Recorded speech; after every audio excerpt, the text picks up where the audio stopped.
வணக்கம். நம்ம சென்ற வகுப்பில் பார்த்தது என்னன்னா, உடும்பு பேசிய படலம் பார்த்தோம். வேடன் உடும்பை எப்படி பிடித்தான் அப்படிங்கிறத நம்ம பார்த்தோம். அந்த வேடன் ரொம்ப கஷ்டப்பட்டு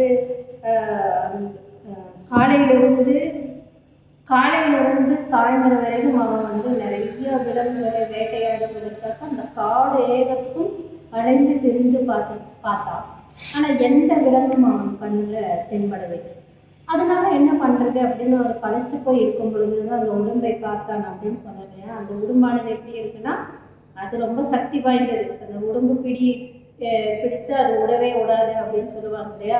அப்போ அந்த உடும்பானது எப்படின்னா, தன் உடம்பில் வலு நிறைந்த ஒரு மிருகமாக பார்க்கப்படும். அப்போ அப்படி இருக்கும் பொழுது அந்த உடும்பானது என்னன்னா, ஒரு கல் பாறை இடுக்குக்குள்ளே போயிடுது. இந்த வேடனுக்கு பசியில் என்ன பண்ணுறதுன்னு தெரியல. சிறு சிறு விலங்குகளை இனி அவன் போய் தேடி கண்டுபிடிச்சிட்டு வர்றதுக்குள்ளேயே பசி மயக்கத்தில் உயிர் போய்விடும். அந்த அளவுக்கு அவன் இருக்கிறான் இல்லையா. அப்போ நம்மளுக்கு கிடைச்சதை நம்ம பயன்படுத்திக்கணும் அப்படின்றதுக்காக என்ன பண்ணுறான் அப்படின்னா, ஓடி போய் அந்த உடம்பை பிடிச்சி கஷ்டப்பட்டு பிடிக்கிற அதுக்கு கல் பாறை சந்துக்குள்ளே உள்ளே போய் ஒளிஞ்சுது. அப்போ ஒவ்வொரு பாறையாக சின்ன சின்ன கல்லெல்லாம் எடுத்து விட்டுட்டு அந்த உடம்பு எப்படியோ கஷ்டப்பட்டு பிடிச்சி அந்த வாயெல்லாம் கட்டி காலெல்லாம் கட்டி தன்னை தாக்காமல் இருக்கணும் அப்படின்ற ஒரு பாதுகாப்புக்கு அவனால் என்னென்னலாம் முடியுமோ அதெல்லாம் பண்ணி உடம்பு அவனை தாக்காதபடிக்கு அதெல்லாம் கட்டி எடுத்துகிட்டு வரும்பொழுது என்னென்னா, அந்த மலை மேலே நபிகள் நாயகம் உட்காந்துருக்காங்க. அவங்களோட தீன் எல்லாரும் சேர்ந்து எல்லாம் உட்காந்துருக்காங்க இல்லையா.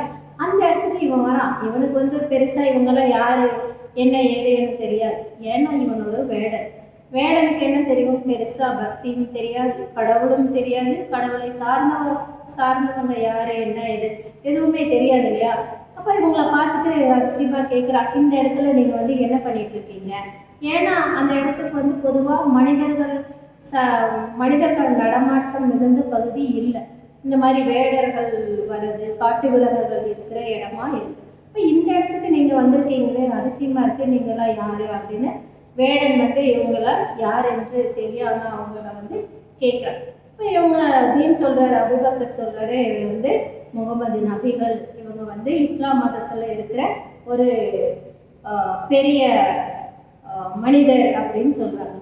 பெரிய மனிதர் அப்படியெல்லாம் நான் நம்ப முடியாது. இப்போ பெரிய மனிதர் அப்படின்னா என்ன அப்படின்னு சொல்லணும், என்னன்னு எனக்கு தெரியாது. இஸ்லாம் மதம்னா என்னன்னு சொல்லுங்கள், இஸ்லாம் மதத்தில் என்னென்ன கொள்கைகளை கடைபிடிக்கிறீங்கன்னு சொல்லுங்கள். அப்போ இவர் பெரிய மனிதர் அப்படின்னு சொல்கிறீங்களே, இந்த பெரிய மனிதர் சக மனிதனுக்கு என்னென்னலாம் பண்ணுவாங்க அப்படிங்கிறத சொல்லுங்கள், அப்போ தான் நான் நம்புவேன் அப்படின்றத குறிக்கோளாக வைக்கிறேன். அப்போ நபிகள் நாயகம் சொல்கிறாரு, இந்த வேடனை பார்த்து அன்பாக கூப்பிட்டு, வேடனே என்னிடம் வா, என் பக்கத்தில் வா, நான் முகமது நபிகள், இந்த உலகத்துக்கு வருகை தந்திருக்கும் கடைசி நபிகள் நான் தான். எனக்கு பின்னால் இனி இந்த பூமிக்கு இந்த உலகத்திற்கு யாரும் நபிகளாக வரப்போறதில்லை.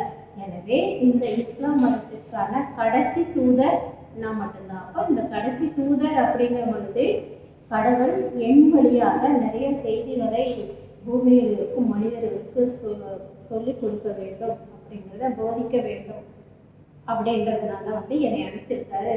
அதனால் நான் சொல்கிற இஸ்லாமிய கருத்துக்களை நீ ஏற்றுக்கொண்டால் இந்த உலகத்தில் உனக்கு எந்த துன்பமும் இருக்காது, துயரமும் இருக்காது. இனி நீ செம்மையான மனிதனாக வாழறதுக்கான ஒரு அறிகுறியாக இருக்கும். எனவே நீ என்ன பண்ணுற அப்படின்னா, இஸ்லாம் மதத்தை நீ கடைபிடி. இந்த பாவங்கள் செய்யாமல் இருக்கணும் அப்படின்னா நான் சொல்கிற விஷயங்களெல்லாம் நீ கடைபிடித்து தான் பாரு.